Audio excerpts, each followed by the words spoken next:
Welcome back, guys. Now that you guys understood the basic interface of Microsoft Excel and how do you freeze a particular cell, we're going to use that particular knowledge in this particular case study that we're going to do. So let me just explain what is there in this table over here. First is over here we have the first name and the last name. So we have a couple of names over here. We have five subjects: Maths, English, Science, History, and Arts.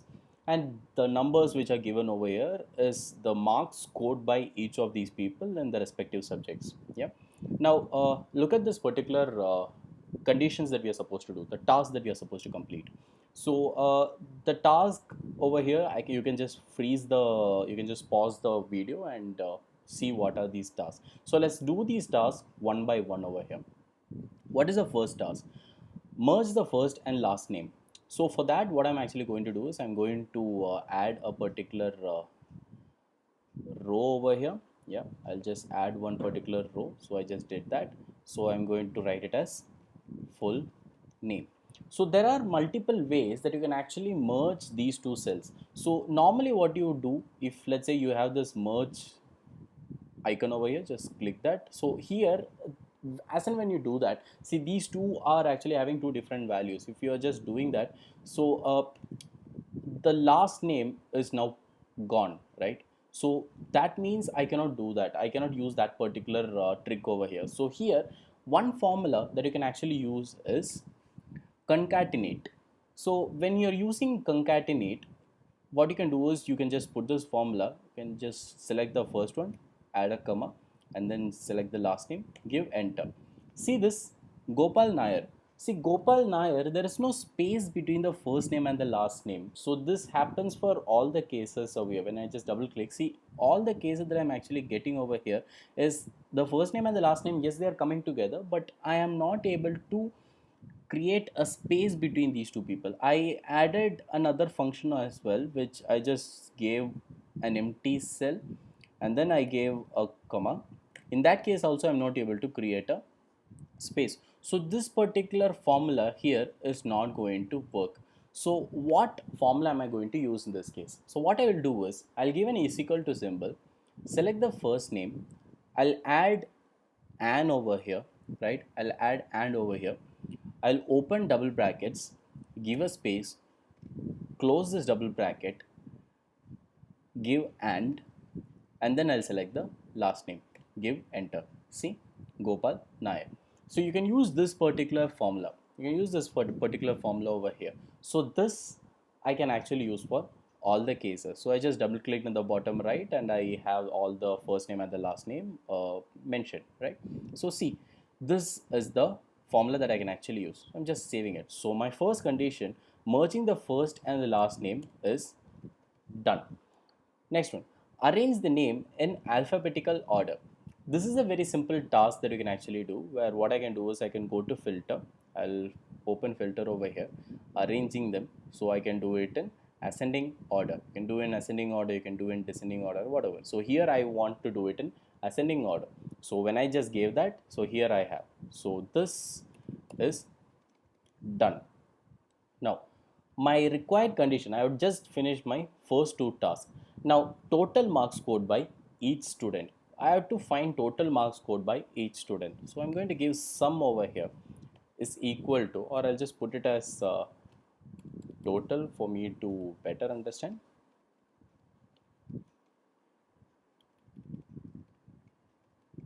Total marks, I'll just give it as total marks. I'm just adjusting the cell over here, is equal to, you just learned how to do that. It is sum. I'll use this. So from here, I'm just going to give the range. This is the case. So I have the total marks. Now this is also simple for me. I just created the total marks. Now here, my third condition is also done. See, as I told you guys earlier, when I have a lot of data, here there is only five different values which I'm supposed to add, which I can actually do it in multiple ways. As I told you guys earlier, what did I actually say? Multiple ways of finding sum is, one is this way. I can find sum over here at the bottom right and I can just type it down over here if I don't want any formula. That is one case. So normally there are no people who do it that way. The other way is nothing but I can leave is equal to symbol. I can add this plus this plus this value. Like that I can just add all these values and I can get that. So here also I'm going to get the same thing. If I just double click that, it will come till the end. But what if I have a lot of values? Then this particular formula is not going to be efficient for me to save time. So I am not going to give that particular formula. So rather I'll use this formula over here. So sum total marks I have also done. Average marks scored by each student. So average. So I'm going to give it as average.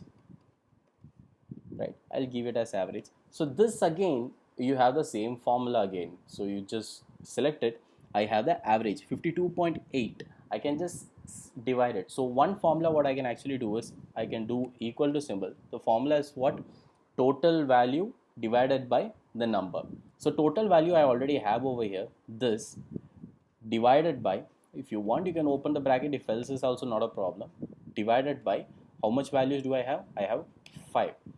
What am I getting? 52.8. This is one formula that I can actually use.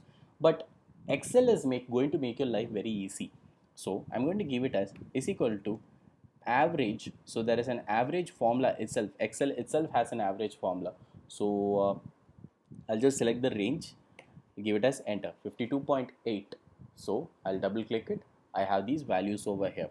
So 52.8. So what did I do? I gave it as done. This is also done. Now coming for rank. Now there are, so rank, what I'm actually going to do is rank is going to be decided based upon the total mark. Yep.